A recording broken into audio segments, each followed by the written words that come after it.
A billionaire walked into her diner, but when his wallet slipped open, she saw something that made her blood run cold.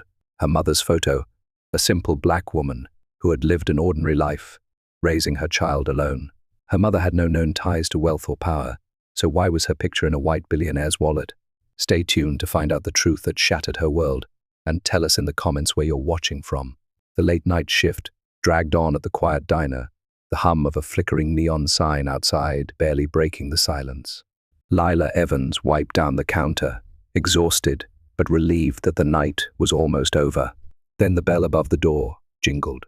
She glanced up, expecting another weary traveler or a local looking for coffee. Instead, a sharply dressed man strode in, his presence commanding. His suit alone probably cost more than her entire yearly rent. He moved with quiet confidence, scanning the diner like someone used to owning every room he entered. Lila watched as he settled into a booth by the window, his piercing gaze locked on the city streets. When she walked over to take his order, he didn't bother looking at the menu. Black coffee. His voice was low, firm. She nodded, jotting it down. When she returned a few minutes later with his drink, he barely acknowledged her. Used to the indifference of customers, she didn't take it personally. But when he reached for his wallet to pay, something slipped out. A photograph. It fluttered to the floor, face up. Lila's heart stopped. She knew that face, the warm, gentle smile, the kind eyes. Her mother. And for a moment, all she could do was stare, her pulse pounding in her ears. Then, before she could stop herself, she bent down and picked it up. "Where did you get this?" Her voice came out hoarse, barely a whisper. The man's head snapped up, his cool blue eyes locking onto hers. For the first time, he truly saw her. Lila turned the photograph toward him, gripping it tightly. "Why do you have a picture of my mother?" His expression flickered, just for a second, then, just as quickly, his face became unreadable again. Without a word, he reached for the photograph, his fingers brushing against hers as he took it. "You must be mistaken," he said, tucking it back into his wallet, as if it meant nothing. Lila's stomach twisted. She knew exactly what she had seen. Her mother had kept a near-identical photograph in a small memory box back home. She had memorized every crease, every detail. This wasn't a mistake. "I'm not mistaken," she said firmly. "Why do you have it?" The man exhaled sharply, adjusting the cuff of his expensive suit. "I don't owe you an explanation." Then, before she could react, he stood, placed a crisp $100 bill on the counter, and walked toward the door. Panic surged through her. He was leaving. This might be her only chance to find out the truth. She rushed out from behind the counter, nearly knocking over a tray in her haste. Wait, he didn't stop. He was already heading toward a sleek black car parked at the curb, the driver stepping out to open the door. Lila's heart pounded. "Please, just tell me how you knew her." For a brief moment he paused, his hand resting on the car door. She hoped he might actually say something. Instead, he turned just enough to meet her gaze, his stare cool, detached. Then, in a voice devoid of emotion, he said, "Forget this." Then he slid into the car, the door shutting behind him. The engine roared to life, and before she could take another step, the vehicle disappeared into the night. Lila stood frozen on the sidewalk, her breath coming in uneven bursts. A billionaire had just walked into her life and left her with more questions than she could count. Who was he? And why did he have a photograph of her mother? She wasn't letting this go. She was going to find out the truth. Lila didn't sleep that night. She sat at her tiny kitchen table, her laptop open, searching for any clue about the man from the diner. She didn't know his name, no business card, no receipt with a name, just his face, his voice, the dismissive way he had looked at her, as if she were nothing more than an inconvenience. But that photograph changed everything. She started by searching for wealthy business tycoons, real estate moguls, and influential CEOs. Dozens of names flooded her screen, but none matched his face. Her frustration grew. Hours passed, but then, as she was about to give up, she saw him, James Harrington, CEO of Harrington Global Enterprises, a billionaire real estate magnate, a man whose empire spanned cities, with his name tied to luxury developments and high-profile deals. Lila clicked on his image, her breath hitching. It was him. She scrolled through article after article, but nothing linked him to her mother, no past relationships, no known family ties, nothing. which meant only one thing. He had erased her. Lila clenched her fists. He had walked into that diner, holding a picture of her mother, and acted as if she didn't exist, as if Evelyn Evans had meant nothing. The thought made her blood boil. She wasn't letting this go. She needed answers, and she knew exactly where to start. The next morning, Lila boarded the first bus downtown. Her heart pounded as she stepped off in front of a massive glass skyscraper, Harrington Global Enterprises. The building loomed over her, a symbol of wealth and power, but she wasn't intimidated. She walked inside, straight to the reception desk. "I need to see James Harrington," she said, her voice steady. The receptionist barely looked up. "Do you have an appointment?" "No," Lila admitted, "but it's important." The woman sighed, unimpressed. "Mr. Harrington doesn't take walk-in meetings." Lila expected this. She had no appointment, no official reason to be here. If she wanted answers, she'd have to find another way in. Her eyes darted around the lobby. Security guards near the elevators, employees flashing badges to get through the turnstiles. No way she was getting in the normal way. Then she spotted him, a young man, mid-20s, balancing a coffee cup and folder, heading toward the elevators. He looked distracted. She moved quickly, falling into step beside him. "Hey," she whispered urgently. "Wait up. You forgot to send me that report Mr. Harrington needed." The man blinked, startled. "What?" Lila sighed in fake exasperation. "The report. He was expecting it this morning." Before he could respond, she smoothly stepped forward, walking right through the turnstile just as his badge activated the sensor. The guard barely glanced at her. She was in. Her pulse pounded as she stepped into the elevator, pressing the button for the top floor. This was it. She was about to come face to face with James Harrington, and this time, he wasn't walking away. The elevator doors slid open to the top floor of Harrington Global Enterprises. Lila stepped out, her breath shallow, hands clenched at her sides. The reception area was sleek, modern, and intimidating. A man in a dark suit approached her instantly. "Miss, do you have an appointment?" "No," she said, "but I need to see James Harrington." "It's about my mother." The man's jaw tightened. "Mr. Harrington doesn't take walk-ins." Lila exhaled, her heart pounding. "Tell him my mother's name was Evelyn Evans, and I'm not leaving until I speak to him." The man hesitated before disappearing down a hallway. The minutes stretched endlessly. Then, finally, a door opened. James Harrington stepped out.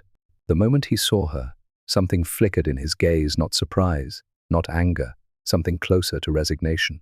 He walked toward her, slow and deliberate. Then, after a long pause, he simply said, "Come with me." Lila followed him into his office, her heart racing.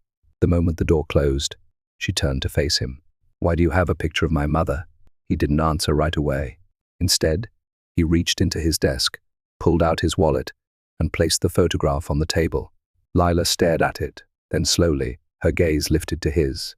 "You knew her," she whispered. James met her eyes, his expression unreadable. "I didn't just know her," he said finally. "I loved her." Lila's world tilted beneath her feet. She had come for answers, but she wasn't prepared for this. James leaned against his desk, exhaling sharply. "I loved her," he repeated, his voice carrying the weight of years of regret. "But I walked away." Lila's chest tightened. "Why?" His jaw clenched. "Because I was a coward. My family made it clear if I stayed with Evelyn, I'd lose everything: the inheritance, the business, my place in their world." Lila's stomach churned. "So you left her for money?" James's gaze darkened. "I thought I could come back for her later, when I had secured my future, but by the time I did, she was gone." Lila's hands curled into fists. Her mother had suffered while this man had lived in luxury. "She never told me about you," she whispered. "Not once." Pain flickered in James's eyes. "Because she wanted to protect you. From me." The weight of his confession settled in the room, suffocating in its intensity. Lila took a shaky breath, trying to sort through the tangle of emotions. She needed space to think, to process. Without another word, she turned and walked out of his office. That night, she searched through her mother's belongings, hoping for answers Evelyn had never given her. As she sifted through old letters and keepsakes, her fingers brushed against something small, a velvet pouch tucked at the bottom of a wooden box. Lila's breath hitched as she pulled it out, and carefully opened it. Inside lay a delicate silver necklace with an engraved pendant. The three words forgive, love, begin were carefully etched into the metal, and on the back of the pendant was a small, faded photograph, one of her father. A note accompanied it, written in her mother's handwriting. "This belonged to your father. I kept it for you. One day, you will understand." Her hands trembled as she realized the full weight of the truth. James Harrington wasn't just a man from her mother's past, he was her father. The next morning, Lila stood outside the towering glass structure of Harrington Global Enterprises once again, gripping the pendant tightly in her hand. The city buzzed around her, but her mind was locked on one thought. This man was her father. She took a deep breath and marched inside. This time, she wasn't sneaking in. She strode up to the receptionist's desk, her voice steady. "I need to see James Harrington. It's urgent." The woman barely glanced at her. "As I said before, Mr. Harrington doesn't take walk-ins." Lila's hand slammed onto the counter, revealing the pendant. "Then tell him his daughter is here." The receptionist's polite expression faltered. There was hesitation before she finally reached for the phone. Within moments, security guards flanked Lila, but before they could escort her out, a deep voice cut through the air. "Let her in." James stood at the end of the hall, his face unreadable. He turned and walked toward his office without another word. Lila followed, her pulse hammering. Inside, the door shut behind her, enclosing them in thick silence. Lila wasted no time. She placed the pendant on his desk and crossed her arms. "Explain this." James stared at the necklace, his fingers hovering over it, but never touching it. His jaw tightened, his composure slipping for the first time. "She kept it," he murmured, almost to himself. "She didn't just keep it." Lila shot back. "She left it for me, along with a note. She never told me who my father was. But this," she gestured at the pendant, "this told me everything." James exhaled sharply, rubbing his temples. "I didn't know," he admitted. "If I had known she was pregnant, if I had known about you." He let the words trail off, as if they physically pained him. Lila's chest ached, but she refused to let sympathy cloud her anger. "But you didn't know because you left." "I searched for her," James said, his voice raw. "By the time I realized what I'd lost, she had disappeared. I hired investigators, no trace. She made sure I wouldn't find her." Lila swallowed the lump in her throat. That sounded exactly like her mother protecting her at all costs. But was it really protection, or had it stolen something from her? "She thought she was protecting me from you," Lila said slowly, testing the words as they left her lips. "She didn't think you deserved to be in my life." James flinched. Maybe she was right. Silence hung between them. For the first time, Lila saw the cracks in his armor, the regret, the sorrow, the years of wondering what could have been. "I can't change the past," James said, his voice quieter, "but I can be here now." Lila's fingers curled around the pendant. "Forgive, love, begin." The words weighed heavy on her. "I don't know if I can forgive you," she admitted. "Not yet." James nodded, his expression solemn. "I understand." Lila took a shaky breath, her mind racing with questions, emotions, uncertainty. But one thing was clear. She wasn't walking away. Not yet. For the first time, she was willing to hear him out. For a long moment, neither of them spoke. The air between them felt like a fragile thread, ready to snap at any second. Finally, Lila reached for the necklace on the desk and clasped it around her neck. Her mother had left this for a reason. Maybe it wasn't just about James. Maybe it was about Lila, about giving her the choice her mother had never had. James's eyes flickered to the pendant, his breath hitching slightly. "She really never stopped thinking about me, did she?" Lila swallowed hard. "She never stopped protecting me." He nodded, understanding. "I won't ask you to forgive me today or tomorrow, but if you ever want to know me not as James Harrington, but just as a man who made a terrible mistake, I'll be here." Lila studied him, searching for deception, for arrogance. She found none, just regret. Just a man who had spent decades haunted by a choice he couldn't take back. She stepped back, her fingers brushing the pendant once more. "I don't know what comes next," she admitted. A small, almost sad smile crossed James's lips. "Neither do I, but maybe that's okay." Lila nodded. Then, with one last glance, she turned and walked toward the door. Every step felt heavier than the last, as if she were carrying not just her own pain, but the weight of years lost. She hesitated for a fraction of a second, but she didn't look back, not because she didn't care, but because some wounds weren't meant to heal overnight. She walked away, not to erase the past, but to decide if she was ready to rewrite the future. She wasn't ready to call him her father, but she wasn't closing the door either. Maybe some things weren't meant to be rewritten, but maybe, just maybe, they could be rewritten together. Lila's story is proof that the past doesn't have to define the future. Sometimes healing isn't about forgetting.